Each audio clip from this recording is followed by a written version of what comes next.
እንደምታስበው አንተ እንደምትፈልገው አንተ በምታስበው መንገድ መቀጠል አንችልም። እኔ አንተ መሆን አልችልም። ላይክ አሁን ሰሞኑን እየተገናኘንበት ባለነው መንገድ መገናኘት አንችልም።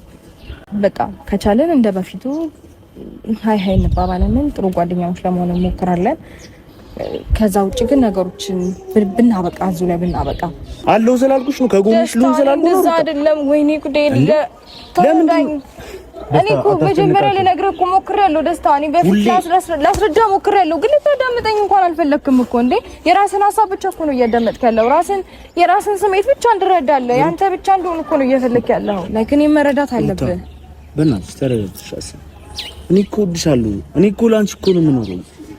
እንዴ ምን ሆነሽ? ምን አይነት ሀሳብ ነው ያመጣሽ? ደስታ በጣም እያስጨነከኝ ነው። አዎ የምር በቃ ይቆርጥልሃል። ከምር ሂድ፣ እኔን የማታይበት ቦታ ሂድ፣ እኔን የማታገኝበት ቦታ ሂድ፣ እኔን የማታስብበት ቦታ ሂድ። ስራህ ላይ ፎከስ አድርግ። ትረሳኛለህ። መነኝ ሁሉ ነገር ውሸት ነው ማለት ከኔ ጋር ሞከርኩ እኮ ደስታ። ለማንኛውም ሩታዬ በጣም ነው የማፈቅርሽ፣ በጣም ነው የምወድሽ። እናንተ ከዚህ በላይ አብረን ባንቀጥል። አልወደደችም ምን ሌላ ሴት መፈለግ እኮ ነው። ይሄ አንተ ሀሳብ ምንድነው? እንዴት ነው እሱ ሀሳብ የሚሆነው? ሩታ ከሱ ጋር ምን ሆነሽ ነው?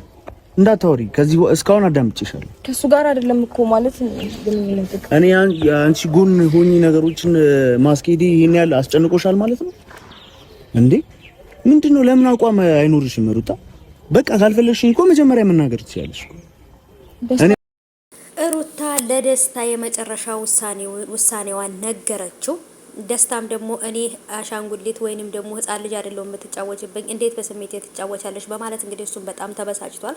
ፈረንጁ ምን ማድረግ እንዳለበት ግራ ነበር የተጋባው። በሁለቱ ስሜት ያልጠበቀው ነገር ተፈጥሯል።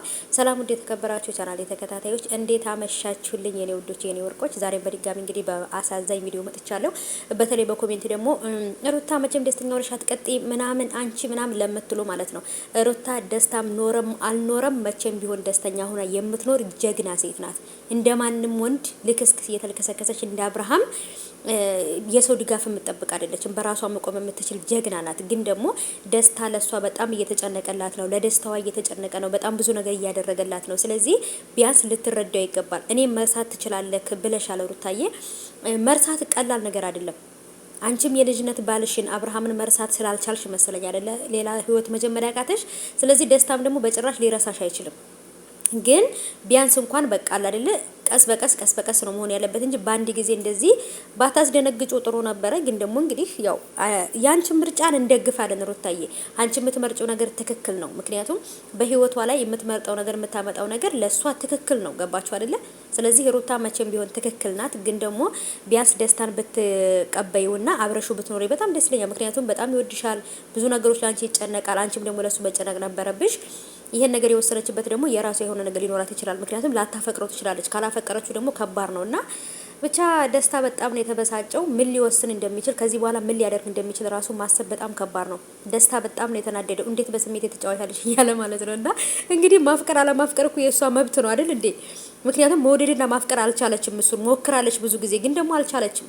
ቀጣይ ቀስ ብሎ ሊሆን ይችላል።